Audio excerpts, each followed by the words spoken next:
Hello cả nhà, chào mừng mọi người đến với bài tiếp theo trong chuỗi các video mình hướng dẫn mọi người viết writing task 2 một cách hiệu quả, nhanh chóng và of course mọi người sẽ được điểm cao. Alright, và hôm nay chúng ta sẽ đi vào với bài 15. Dạng này là dạng positive or negative development. Có nhiều người sẽ nghĩ dạng này rất là giống dạng advantages outweigh the disadvantages. Of course, there is some truth in that, right? Bởi vì nếu mà cái gì có nhiều advantages hơn thì nó là cái thằng positive development, đúng không? Hoặc thằng nào có nhiều cái drawbacks hơn thì nó sẽ là cái dạng negative development. Sure, không có vấn đề gì cả. Nhưng với dạng viết này, với dạng bài này thì actually nó có thêm cái position nữa. Đấy chính là cái position mà mình hoàn toàn đồng ý. Mình nói rằng thằng này tốt cho A, này tốt cho B, rồi nó hoàn toàn tốt. Có những cái trend hoàn toàn tốt, đúng không? Mình không nói về cái xấu chẳng sao cả. Hoặc mọi người có thể viết được counter argument, nó có một chút xấu này, xong rồi mình giải quyết nó rất là ngon, xong rồi nó tốt cho nhiều người, nó tốt cho các kiểu. Hoặc mọi người có thể nói có vẻ xấu cho người A, người B, nhưng nó tốt cho rất là nhiều người khác, mạnh hơn rất là nhiều, đúng không? Xong mình chốt lại. Hoặc là nó có thể xấu cho người A, người B nhưng mà giải quyết được luôn, đó. Xong là tốt cho rất nhiều các thứ còn lại, xong mà nó tốt. Hoặc tốt cho xấu cho người A, xấu cho người B, tốt cho nhiều người khác, chốt lại là tốt và giải quyết vấn đề cho thằng A, thằng B. Nó tương tự như cái position của cái bài advantages outweigh the disadvantages. Nếu mọi người có nhắc đến cái problems nhưng mình lại ủng hộ cái chiều positive thì mọi người nên giải quyết cái vấn đề mà mình nêu ra. Alright. Nhưng không phải khi nào mình cũng giải quyết được, đúng không? Do đó có những trường hợp như vậy thì mọi người có thể nêu ra những cái lợi ích nó kinh khủng hơn hẳn, ok, thì cũng ok. Nhưng theo mình cái cách viết mà để dễ được 8 điểm nhất, 8.0 tròn, không phải chỉ có 8.0 hoàn thành nhiệm vụ nữa nhé, 8.0 luôn á, cho cái dạng thậm chí còn cao hơn 8.5 luôn, 9 cũng được luôn á. Nhưng mà thực ra để được 9 hoàn toàn thì actually cái position nó tốt hơn, đấy chính là mình có thể nêu ra một chút cái chiều ngược lại, sau đó mình refute nó, mình chửi nó, đúng không? Xong rồi mình sẽ viết về chiều còn lại thì nó sẽ làm cho cái bài của mình fully supported hơn. Nhưng để được 8.5 đổ lại thì mình nghĩ vẫn rất là ok nếu viết dạng theo kiểu fully support như này. Và nhất là trong phòng thi thì theo mình là cái cách viết theo kiểu fully support nó là cách an toàn nhất, bởi vì mình không như kiểu tự nhảy vào mồm mình, đúng không? Không có thằng nào nó sẽ bảo là ô mày trên kia mày nói thằng này rất là xấu, xuống đây mày nói tốt thì tao chả thấy là tốt hơn những thằng xấu kia mấy, tại sao mày lại bảo đây là một cái positive development, đúng không? Thì mọi người có thể đưa ra cái việc là tốt cho A, tốt cho B, sau đó nó chốt lại là tốt, rất là dễ, đúng không? Chúng ta sẽ đi vào bài phân tích luôn nhé. So it is now possible for scientists and tourists to travel to remote areas with natural environments such as the South Pole. Is it a positive or negative development? Đề bài nó luôn luôn kiểu như này, với cái dạng này. Hoặc là to what extent do you think this is a positive or negative development? Như nhau hết. Okay.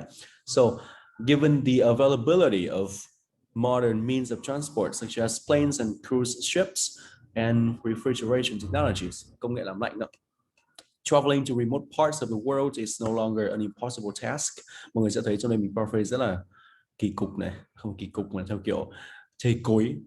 Nó dùng là it is now possible, ở đây mình dùng là it is no longer an impossible task, tức là mình chơi cái từ ngược lại của nó. Ok, mọi người có thể dùng kiểu như vậy nhé. Nó dùng remote areas, mình dùng remote parts of the world cũng được, đúng không? Và chốt lại luôn, mình chốt luôn, I believe that this possibility benefits both tourists and scientists. Ok, thì mọi người sẽ thấy mình nói cho cả hai người này luôn, bởi vì đề bài đã cho nhắc đến cả hai, nó tốt cho cả hai thì mình chiến cả hai thôi. Ok, so thân bài mình sẽ triển khai như nào, mình sẽ nói tốt hoàn toàn, đúng không? So topic sentence vô cùng đơn giản. Exploring far-flung natural places can be beneficial to travelers. Thì ở trong đây mình nhắc đến travelers, tốt đầu tiên, đúng không? Far-flung là far away, là remote, nơi xa xa đó. No matter how many tourist attractions are there in the world, nhiều như nào đi chăng nữa, đúng không? Cái no matter how này mình cũng nhắc đến rồi, đúng không? Dùng rất là dễ, regardless. Globetrotters là những cái người mà thích đi chơi trên thế giới đó. All around the world still crave novelty, là những cái thứ mới lạ. For example, in the form of new activities or untouched destinations. Đây là một cái cách lấy example rất là hay nhé. Mọi người có thể nói một cái danh từ nào đấy, sau đấy mình for example in the form of, tức là trên cái dạng nào. Novelty là gì? Là new activities, đúng không? Hoặc untouched destinations, đúng không? So by traveling to an island that is unknown to the vast majority of people, for instance, Travelers may have a chance to participate in exotic religious practices of indigenous people. Exotic là những cái thứ mới đúng không? Cái này mình học rồi. Indigenous là những người dân địa phương như kiểu local, native các kiểu. Feast their eyes on rarely seen plants and animals. Đây là kiểu thưởng ấy, thưởng ngoạn, thưởng mắt nhìn nữa. Feast their eyes, feast bình thường là ăn uống ấy. Feast their eyes on là theo kiểu mình thưởng cái đấy. Rarely seen plants là những cái cây mà ít được nhìn thấy đấy. Animals cũng vậy. And try new food and experience a whole new way of life. Cả một cái lối sống mới luôn. Although it is true that, chỗ này mình acknowledge một chút, mình nói về cái này xong những thằng nó bảo bây giờ xem với đọc sách thì sao đúng không? So although it is true that they can see these things on TV channels dedicated to travel, the experience is far inferior to experiencing such activities in person. Thì chỗ này mình bảo nhé, mày có thể biết về nó đúng không? Nhưng mà cái experience còn lâu nó mới bằng được cái việc là làm cái này kiểu in person, tự làm cái này đúng không? Thì chỗ này chính là cái chỗ mà mình acknowledge cái việc là sẽ có những thằng nó bảo là không cần thiết này đó. Và basically nếu mọi người có thể đưa được ra những cái acknowledge những cái điểm yếu của lập luận của mình, hoặc là có những thằng sẽ nhảy mồm mình ạ, đấy là khi mà mình sẽ được chín rất là dễ. Ok, so chúng ta chuyển sang phần tiếp theo nha. Mình sẽ nói về scientists ở trong khổ sau đúng không? So scientists can also benefit from visiting untouched parts of the world, regardless of, đúng không? Tương tự như cái kia, no matter how, mình dùng regardless of hoặc là irrespective of. Cái này mình đã nhắc đến ở trong video số 4 thì phải về grammar. Regardless of, sau đấy phải là mệnh đề danh từ đúng không? How, mệnh đề danh từ này. How much we already know about the world, there is still much that is unknown to the world of science, and visiting such places, nhớ những cách dùng của such, kim, câu, about, okay, could give scientists answers to many existing and future problems. Đó, đây là cái lập luận của mình nên có rất nhiều các cái existing và future problems. Lấy ví dụ thôi, nhất là những cái chung số nhiều này này. Mình nói rồi đúng không? Cứ những lần mà mình gặp phải những cái như này, lấy ví dụ, ok? We can see this in the way normal viruses break out every once in a while, and how global warming is affecting lives and inhabitants or habitats of elusive animals living in heavily wooded areas and deep under the sea. Tức là global warming thì đang ảnh hưởng đến những cái môi trường sống của những con animals mà hiếm khi gặp, nó lẩn tránh con người đó, ở những cái nơi mà rất là rộng rạp hoặc là tận dưới đáy biển sâu. Ok, if we understand more about such phenomena, mình nói về hai thứ đúng không? Trên đây mình dùng normal viruses breakout này, như kiểu những cái con virus mới nó phát tán như kiểu con COVID-19 đó, và global warming, đấy là có những cái hai cái kiểu phenomena rồi đúng không? Mình dùng such phenomena, kim khâu bao tiếp này. Đấy. Ok, we will be much more prepared for potential outbreaks that could kill millions in the future and help restore damaged habitats. Thế tốt, mình đã refer ngược lên trên thôi. Chỗ này liên quan đến habitat, chỗ này liên quan đến potential outbreaks, breakout, đúng không? Số thôi đúng không? Lấy cho cả hai, vậy là điểm cao thôi, đúng không? Không có một cái gì nhảy vào bùn cả, đúng không? So in conclusion, visiting remote areas of the world can impart otherwise unachievable experience and lessons in tourists and people in the scientific world. Impart có nghĩa là mang lại, nhưng mà phải mang lại cái gì in ai đó. Ok, mọi người nhớ phần cách dùng impart nha.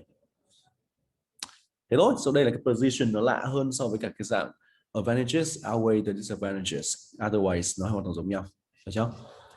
So mình sẽ phân tích cái câu hỏi khác nhé. Và ở trong đây position của mình là seem negative, but it is actually positive. Sounds funny. So anyway, đề bài hỏi, some universities now offer their courses on the internet so that people can study online. Is this a positive or negative development? Vẫn paraphrase bình thường đúng không? So technology has permeated, kiểu len lỏi vào đó, many aspects of education, as seen in the way online courses are becoming a common feature of university education. Although there are inherent problems associated with internet-based learning, Inherent là những cái vấn đề theo kiểu là bản chất tồn tại, bản thân nó đã có rồi. Okay, it is fundamentally positive. It is a fundamentally positive development. Đó, mình bảo là có nó positive mặc dù có một vài cái problems, nhưng mọi người nhớ cứ nêu ra cái problems thì nên giải thích nó một tí nhé, nên kiểu quên, nên address nó, giải quyết nó. So khổ một đương nhiên mình sẽ nói về problem rồi đúng không? Admittedly, the drawbacks of the trend towards offering and attending online university courses are indeed in plain sight or evident. Chief of these chính là cái này đúng không? Kim khâu bào. Is that there is invariably less direct interaction between students and their professors. This, given the complexity of knowledge in university courses, could have an adverse impact on students' understanding of concepts and learning and performance at school. Đúng không? Thì liên quan đến ảnh hưởng đến performance. Added to this is the fact that these learners may also lack the motivation and element of competition that conventional lectures bring. Nó thiếu đi cái motivation và competition.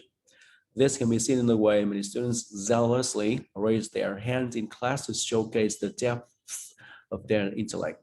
Tức là cái depth of their intellect, có nghĩa cái mức độ hiểu biết. Zealously tức là kiểu người ta rất là kiểu zealously, rất là kiểu hăng hải, giơ tay để như kiểu thể hiện cái đẳng cấp về kiến thức đúng không? Thì thiếu mất cái đấy ở trong các cái buổi học online. Mình phải giải quyết được nó đúng không? Nhưng mà anyway, sang khổ sau mình sẽ nói về lợi ích của nó thôi. So despite the negatives mentioned above, I believe that online university courses are a welcome development for various reasons. Về đơn giản thế thôi, the key benefit is that they allow learners to study in a flexible way, meaning that they can work whenever and wherever is convenient, and they can cover the material at their own pace. Như kiểu học lúc nào với cả nơi nào cũng được này, và có thể như kiểu học với tốc độ mình mong muốn đó.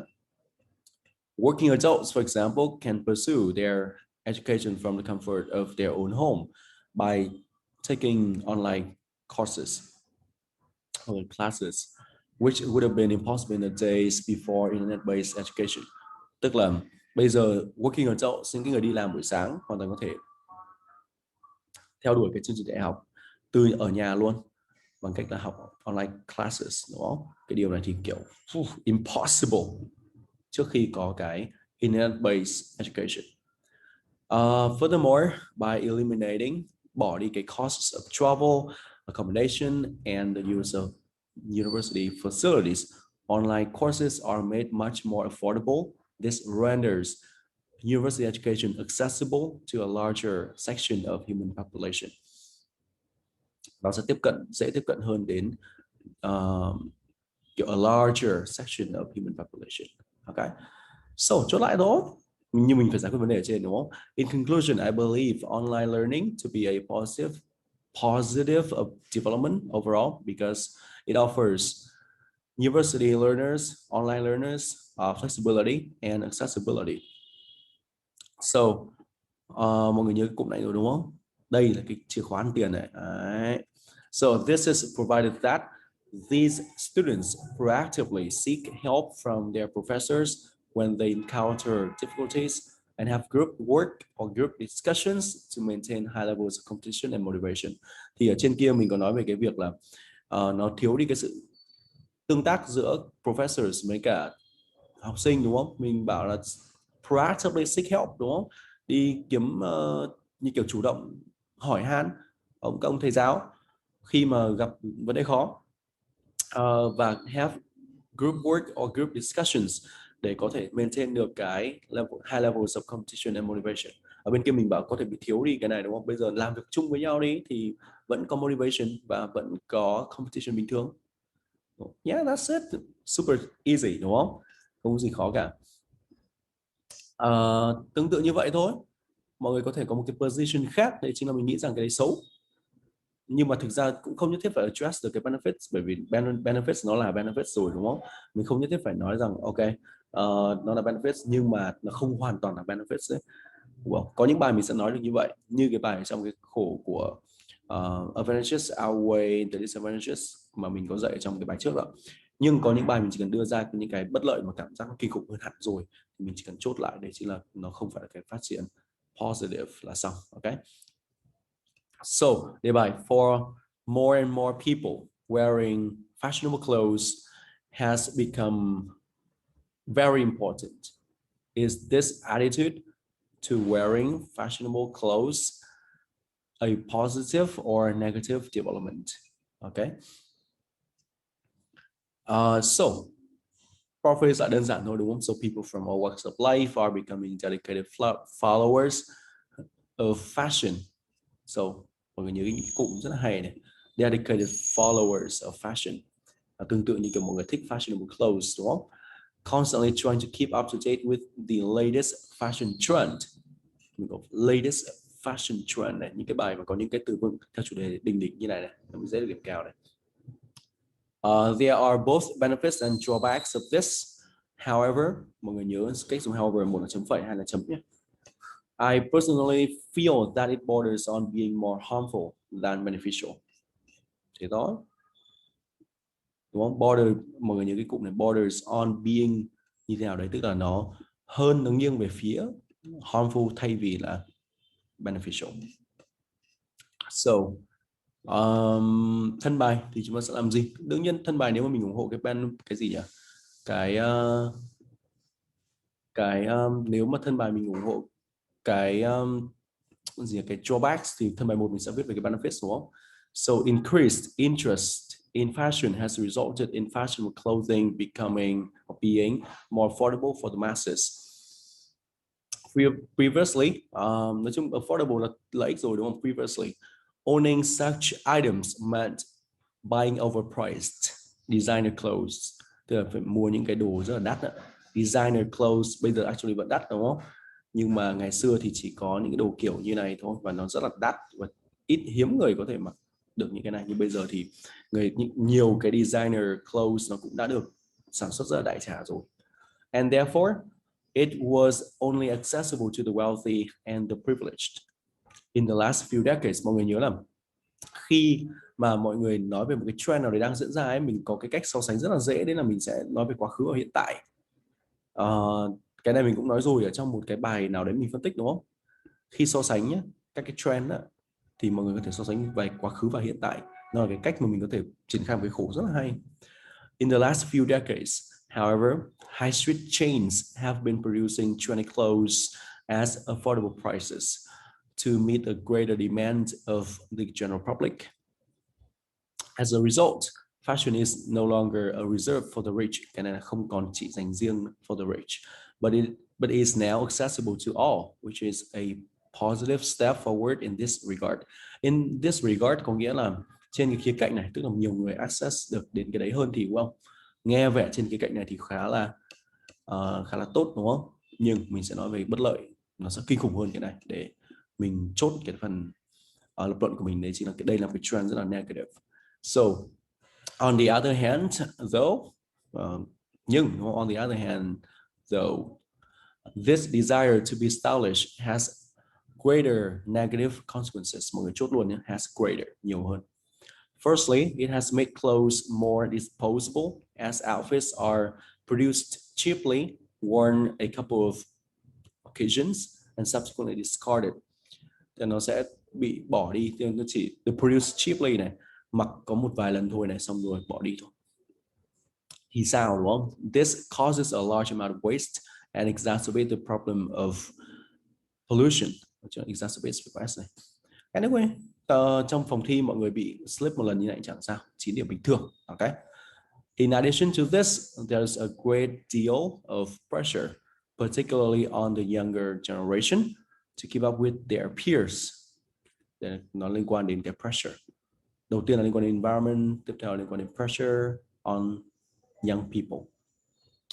For instance, if a student is wearing the latest Nike trainers and consequently everyone in the class feels pressured, pressured